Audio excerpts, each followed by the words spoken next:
정보의 바다를 깊이 들어간다. 인포메이션 기법 문근식입니다. 최근 중국이 구축함, 상륙함 등을 공격적으로 늘리면서 세계 1위의 해군력을 구축했다고 자랑하고 있는데요. 러시아 정부 싱크탱크에서는 중국이 미국 해군력을 따라잡는 데는 25년가량 걸릴 것이라고 예측하고 있습니다. 오늘은 중국 해군력의 실체에 대해 자세히 살펴보도록 하겠습니다.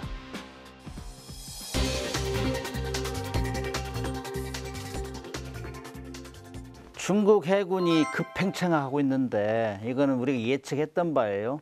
사실 태평양 패권 전쟁을 두고 미국하고 겨루고 있는 사이인데 뭐 군함을 만들었는데 붕어빵을 찍어낸다, 어떤 사람은 뭐 벽돌 찍어낸다 이런 정도로 많이 얘기를 해요.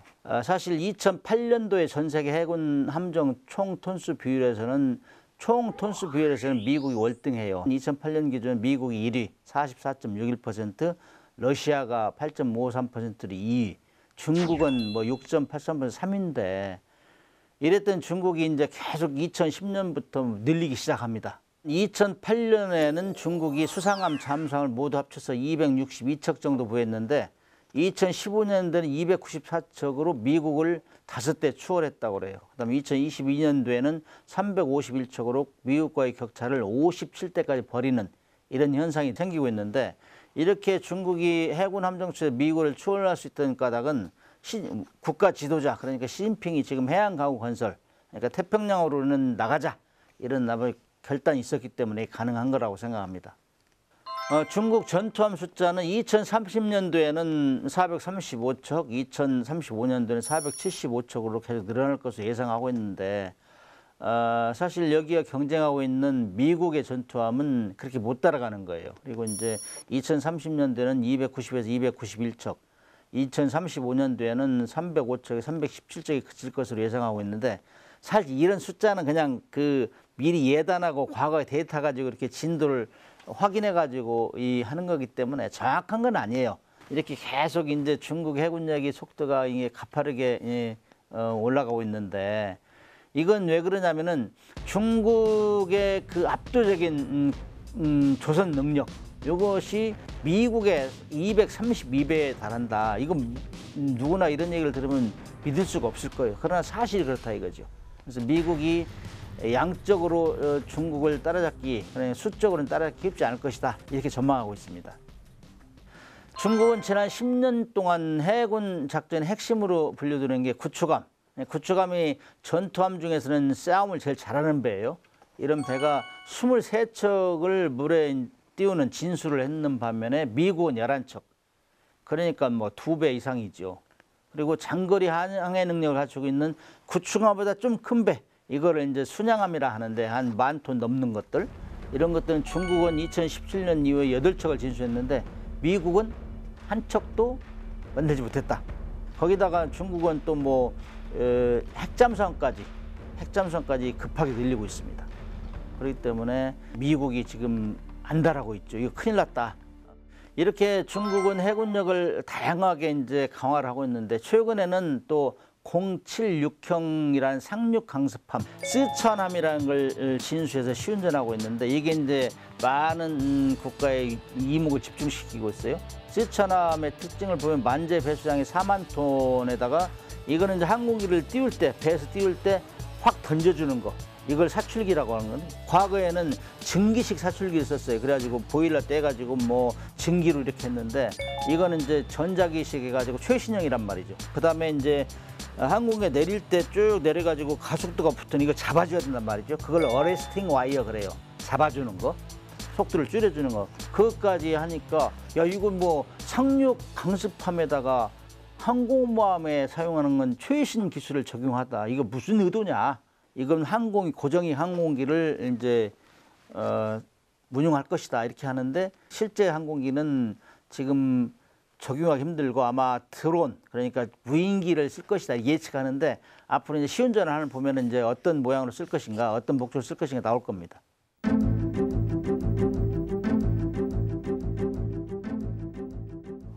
중국 해군 함정의 약 70%가 2010년 이후에 건조돼서 현재 평균 연령이 14.9년, 그러니까 좀 영하지, 젊은 스타일인데, 미국 같은 경우는 지금 최근에 들어서 건압 능력이 떨어지기 때문에 과거에 이제 만든 배란 말이에요. 그래서 이 평균 연령이 24.2 그렇기 때문에 좀 노후화됐다고 할 수 있죠. 그래서 선체 연령은 중국이 좀 젊게 보이지만은 아직 질적으로 따라잡지는 못한다. 예를 들면은 뭐 총 배수량 요걸 비교하면은 아직도 미국이 450만 톤으로 우위고 중국은 미국 해군의 한 절반 정도 230만 톤인데 배수량이 크다는 얘기는 다양하게 무기를 탑재할 수 있다는 거예요. 미사일도 많이 탑재하고 탐지 장비 레이더나 뭐 이런 것도 탐지를 많이 하고 그렇기 때문에 배가 커질 수밖에 없어요. 그거는 일단 질적으로 우수하다는 얘기지. 그런데 또 취약한 점도 있어요. 그런 배는 고가의 배가 되잖아요. 고가의 배. 그럼 어류 같은 잠수함 어리가 한 방이면 또 격침될 수 있으니까 항공모함은 단연 완탑이죠. 미국은 10만 톤짜리 11척을 가지고 있고 그다음에 전자식 사출기 거기에다가 이제 핵 추진 항모예요. 그렇기 때문에 뭐 원하는 시간에 계속 해상에 머물 수 있는데 거기는 뭐 항공기도 뭐 8, 90대씩 싣고 다니고 그러니까 이거는 움직이는 비행단이죠. 그렇기 때문에 세계 완탑이고 이걸 쫓아가는 중국은 사실상 기술이 좀 부족했어요. 그래서 우크라이나에서 쓰던 그 배를 쿠즈네초프급이라고 하는데 그 항모 그게 한 5만 톤 좀 넘는데 이거를 가져다가 개조해가지고 만든 게 이 랴오닝함이에요. 랴오닝함. 그 배를 처음 만들어가지고 운용해보다가 또 거기서 노하우를 얻어가지고 만든 게 두 번째 배 산둥함. 그다음에 그 산둥함 기술로 이제 또 베이스로 해가지고 업그레이드 시킨 게 푸젠함.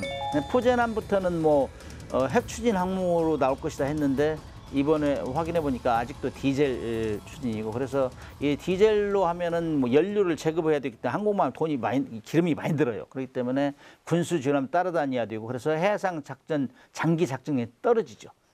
러시아 그 분석가들이 좀 부정확한 건 있지만은 어떤 러시아 분석가들이 얘기할 때는 미국의 항공모함 전단 한 개 전단하고 중국하고 붙으면 중국의 해군력이 40%가 이제 괴멸될 것이다. 이 정도로 얘기할 정도로 미국 항공모함이 세요. 왜냐하면 항공모함 혼자만 가는 게 아니고 거기에는 이지스 구축함, 호위함 이런 것들이 이 포진에서 다니기 때문에 거기다 맨 앞에는 핵잠수함이 또 호위하고 그러기 때문에 막강하죠. 중국의 그 핵잠수함 기술은 미국보다 많이 떨어진다. 잠수함 무엇보다 중요한 게 소음이거든. 소음. 조용해야 물속에서 안 잡히는데 중국 핵잠수함이 영국하고 미국, 필리핀 이런 데 훈련하는데 거기 와서 정찰하다가 들킨 적이 있어요. 들켜가지고 수모를 당했는데 그래서 이제 그 소음을 탐지해 보니까는 이건 엄청 소음이 크더라. 그래가지고 붙여준 일본 사람들이 붙여준 이름들이 수중 경운기예요. 중국 핵잠수함 수중 경운기다 이 정도로 얘기를 나왔다고. 아무튼 수모를 당하고 그래서 이제 계속 요즘에도 소음 줄이기 경쟁이 들어간 거예요. 그래서 지금은 어떤 사람들은 중국의 잠수함 소음이 이제 러시아의 최신형하고 비슷해졌다. 미국 잠수함보다는 아직도 시끄럽지만 그런 얘기를 합니다. 최근에 들어서 중국 핵잠수함이 또 부두에 정박해 있다가 또 그 침몰된 적이 있어요. 잠수함 같은 경우는 그 수많은 밸브가 있어요. 그런 것들을 바다에서 항해할 때, 그다음 물속에서 항해할 때, 물 위에서 항해할 때, 그다음 정박해서 묶어놓을 때 다 표시를 해놔요. 정박할 때는 노란색으로 하고, 그다음에 치명적인 빨간색으로 하고 이런 태그아웃 프로시저라고 하는데 이런 것들을 지키지 않으면은 내가 정비하다가 밸브를 열어놔 버렸어. 그리고 그냥 나갔어요. 그러면 그냥 배 부두에 메어놨는데 깔아놓는다고. 중국은 최근에 그런 사고가 있었다고 이제 인공위성으로 탐지가 됐는데 안전을 안 지켜가지고 배가 정말 고가의 배가 깔아앉았다는 거. 그래서 이런 것들은 정말 안전사고도 제대로 방지하지 못한 사람이 어떻게 전투를 할 수 있느냐 이렇게 이제 비아냥거리는 대상이 되는 거죠.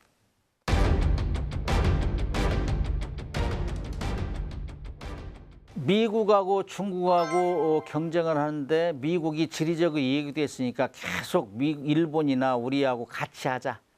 호주를 키워가지고 호주 막 핵잠수함 지원도 하고 그러잖아요. 오커스 동맹 해가지고. 그래서 그 전력 우방국을 키워가지고 같이 중국을 막자. 이런 전략으로 가고 있어요. 그렇기 때문에 일본은 그걸 잘 이용하고 있어요.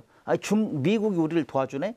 우리가 이 해군력을 키워가지고 중국을 1대1로 해도 우리가 지지 않을 정도로 키워야 되겠다. 이런 야심을 지금 일본이 나타내고 있어요. 그래서 뭐 일본도 도감 있고 호위함 이런 것들을 막 계속 양산하고 있고 지금 수출도 하고 있고, 그래서 지금 태평양 남사군도나 대만 이런 전쟁, 우리가 예상하는 전쟁에서 그렇게 한미일 그다음에 중국하고 이렇게 또 강한 전선이 형성될 것이다, 이렇게 예측을 하죠.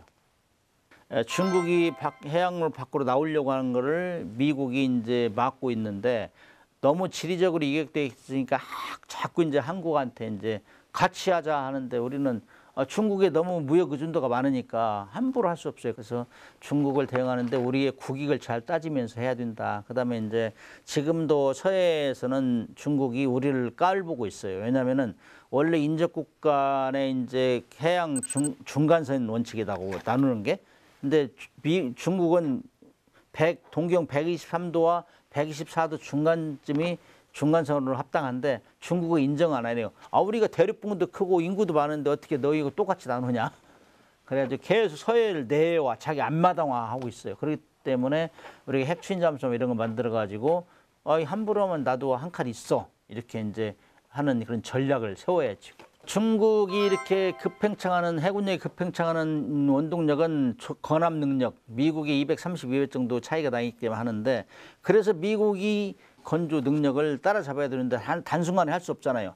그래도 우리한테 계속 지금 조선업 협력을 요청하고 있어요. 2024년 글로벌 선박 수주량을 보면은 중국이 71%, 한국이 17%, 일본이 한 5% 정도 되는데 우리가 그래도 2등은 하고 있잖아요. 그래서 이제 미국에서 우리한테 이제 SOS를 하는 것이, 야, 한국 우리가 협업하자.